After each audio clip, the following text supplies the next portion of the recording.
1 Peter 4.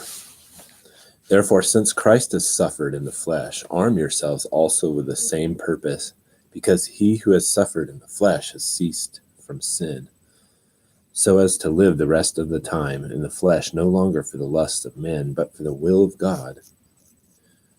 For the time already past is sufficient for you to have carried out the desire of the Gentiles, having pursued a course of sensuality, lusts, drunkenness, carousals, drinking, parties, and abominable idolatries. And in all this they are surprised that you do not run with them into the same excess of dissipation, and they malign you. But they shall give account to him who is ready to judge the living and the dead. For the gospel has for this purpose been preached, even to those who are dead, that though they are judged in the flesh as men, they may live in the spirit according to the will of God. The end of all things is at hand. Therefore, be of sound judgment and of sober spirit for the purpose of prayer. Above all, keep fervent in your love for one another, because love covers a multitude of sins. Be hospitable to one another without complaint. As each one has received a special gift, employ it in serving one another as good stewards of the manifold grace of God.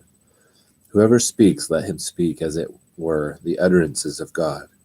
Whoever serves, let him do so as by the strength which God supplies, so that in all things God may be glorified through Jesus Christ, to whom belongs the glory and the dominion forever and ever. Amen. Beloved, do not be surprised at the fiery ordeal among you, which comes upon you for your testing, as though some strange thing were happening to you. But to the degree that you share the sufferings of Christ, keep on rejoicing, so that also the revelation of his glory you may rejoice with exultation. If you are reveled for the name of Christ, you're blessed, because the Spirit of glory and of God rests upon you. By no means let any of you suffer as a murderer or a thief or evildoer or troublesome meddler. But if anyone suffers as a Christian, let him not feel ashamed, but in that name let him glorify God.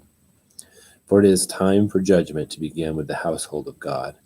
And if it begins with us first, what will be the outcome for those who do not obey the gospel of God? And if it is with difficulty that the righteous is saved, what will become of the godless man and the sinner? Therefore, let those also who suffer according to the will of God entrust their souls to a faithful Creator in doing what is right.